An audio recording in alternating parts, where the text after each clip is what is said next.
Hello, welcome to the channel. I'm Richard Cole. This is Amari Music Talk.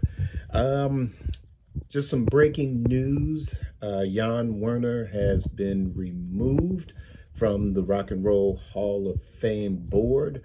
I actually prepared an actual video discussing that aspect of this ongoing viral news today, but I'm having some connectivity issues with the computer at the moment. Internet doesn't seem to be affecting the rest of the house, so instead of ruining everybody's fun trying to reboot it, I'll just wait till later tonight and reboot. But that video was pretty lengthy. So I've decided not to go with that one, but we'll air this one instead. So again, according to Variety, that Jann Wenner has been removed from the Rock and Roll Hall of Fame board because of comments made in his New York Times article, or his, New York Times interview when he was promoting his book called The Masters. Yeah, whatever, dude. And again, you can watch the previous video where I go into detail about those comments. You know, like I said, racism, it's not going to go away overnight. We've come a long way over the decades, but nothing's going to get done in 60 years' time. Not going to undo hundreds and hundreds and hundreds of years of this ripple effect that still affects us today. We just have to keep striving to do better. That starts within ourselves, take our own responsibility, be our own leaders, don't focus so much on the things that you hate, but focus on the things that you like in order to build your best life, in order to build your best you. But with that, like I said, just I like a lot of different music, from blues to jazz to funk to classical music. And, these so-called rock gods or classic rock, it's not diminishing their talent. In fact, half of them, have done nothing but champion Black music and Black artists, and were inspired across the board, whether, early on, where Beatles were influenced by a Chuck Berry and a Little Richard. Even as their careers progressed, even when they were no longer Beatles, they were impressed with Stevie Wonder, by his genius and by his intelligence. Again, there's artists like Curtis Mayfield. Do some deeper dives on Aretha Franklin, who had, much more of a foothold in civil rights and Black power than even I was familiar with. I'm learning things and looking forward to watching different documentaries and reading more things about, Aretha's journey, beyond the hits. Like I said, I can go in depth and heavy into it. Apparently my personal thoughts, about this guy, I read Rolling Stone whenever there was an interesting article or cover story or an interview in regards to, an artist that I was interested in, but things that I found out later, from people that listen to so-called classic rock. They're celebrating their heroes, but at the same time, they recognize, just how much of a phony this guy is, apparently all that peace and love in the 60s or whatever, he was just capitalizing on that. That's just my personal opinion on it, that he's just capitalizing on it and uses every opportunity to kiss up to, whether it was John Lennon in the beginning, by even throwing Paul McCartney's albums under the bus to do it. There was, now it's Springsteen, now it's Bono, now it's Bob Dylan. And I've done videos on the Rock and Roll Hall of Fame because one of my favorite bands, The Time, yeah, they were a funk band, but they played rock.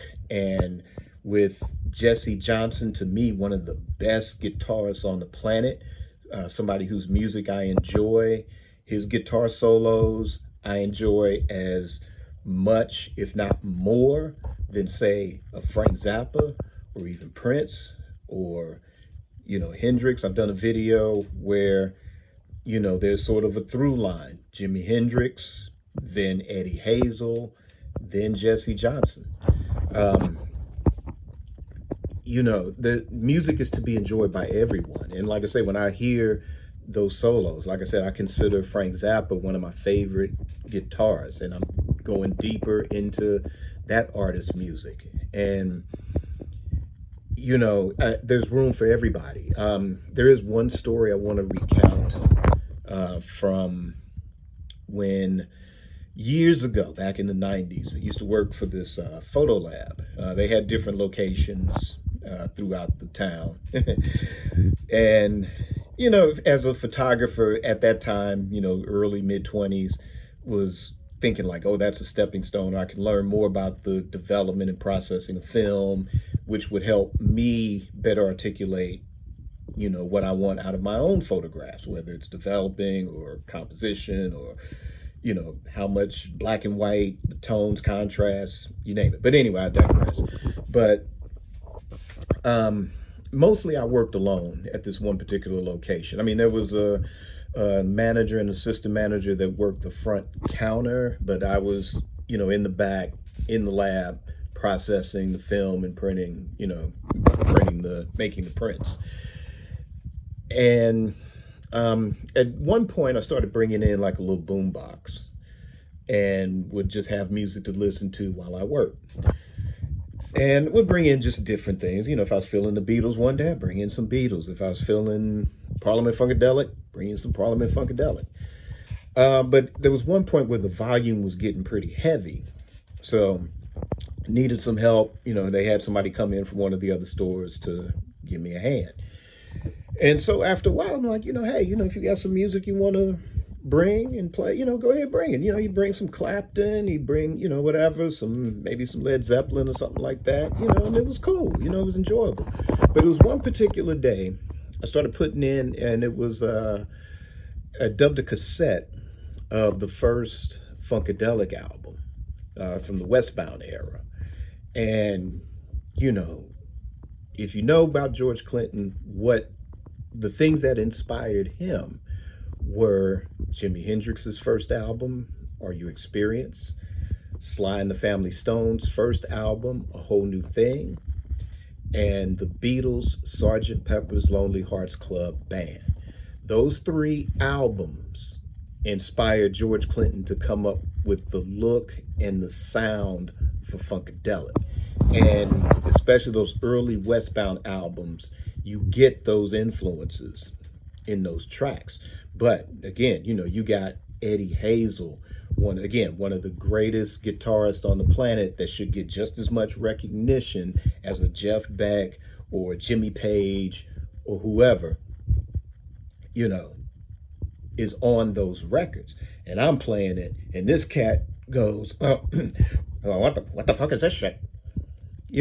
And when black music causes that kind of a reaction out of somebody like that, now, when you talk about generational, it's, things, that's one thing. But, and it's okay not to like something, everything's subjective. Music is subjective. Movies are subjective. We talk about this a lot on the show. What I like, you might not like, and vice versa. But there's a way to do it tastefully. There's a way to do it respectfully. But, it starts to show when, if it wasn't for blues, if it wasn't for, say, Hendrix, then Townsend wouldn't be stepping up his game. Clapton wouldn't have been stepping up his game to compete, It gets to that level, and I do blame things like Rolling Stone. I blame the corporate takeover of radio starting in the 70s.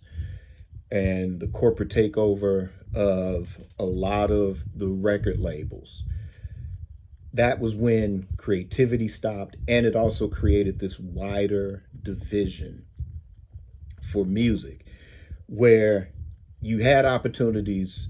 Like, I remember coming up where on black radio stations you got to hear David Bowie, you got to hear Elton John, you got to hear Hall and Oates, and we didn't know any better, until we see these cats pop up on Soul Train and we're like, oh, are they white? Oh, well, that's cool. But then on that flip side, when you don't get any of that love back, because it's just like, oh, oh, Jimmy Page is so great. Oh, Eric Clapton is so great.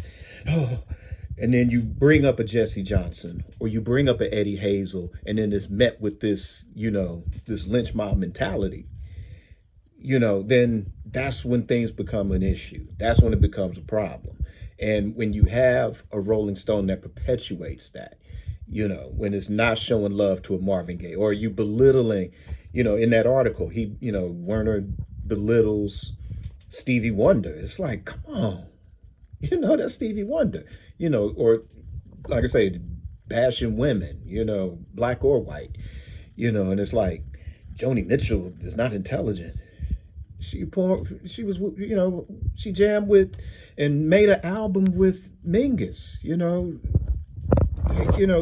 Mingus, do your homework on Charles Mingus. Like I said, one of the greatest jazz musicians of all time, and how unapologetically black that he was. He wasn't going to just let some dummy be near him.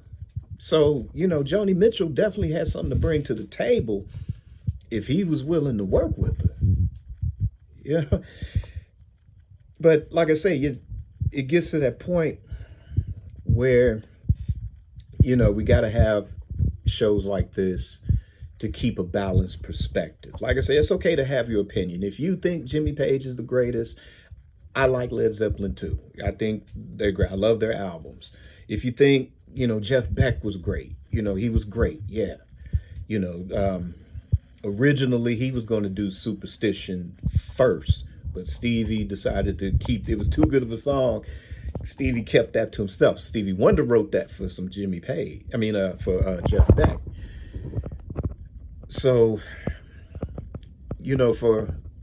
it's okay to celebrate who you like, but while these so-called classic rock, and I get it, we're all music snobs. I can be a music snob too on a good day, but, I recognize good game. I recognize good talent when I see it, and I don't care where it comes from or whatever. If you bring in some good sounds to the table, you pleasing the masses with it, then you go right ahead. But when, in terms of fan base, you celebrate what you like, celebrate what you enjoy. But if you think you're going to start ignoring certain artists, then shows like this are going to exist to keep them out there so they don't get forgotten. So we can have, if somebody's going to come out with a book called The Masters, then okay, cool. Then we're going to have some Marvin Gaye in there. And we're going to have some Prince in there. And we're going to have Stevie Wonder and Aretha Franklin. And we're going to bring Joni Mitchell into it. We're going to bring Erykah Badu into it. We're going to bring the Brides of Funkenstein into the equation. And what their impacts are on music, or on society. Art is supposed to be that mirror to society. It's supposed to bring that balance and bring that joy in a very chaotic world. And there's no room for any type of division, That's what art is supposed to do. So he's out. I don't know if that's going to change anything as far as the Rock and Roll Hall of Fame. Like I said, I've done shows on it before because I really want one of my favorite bands at the time to be inducted into the Rock Hall. They've had just as much of a impact, not on only on black music, but the 7 individuals involved.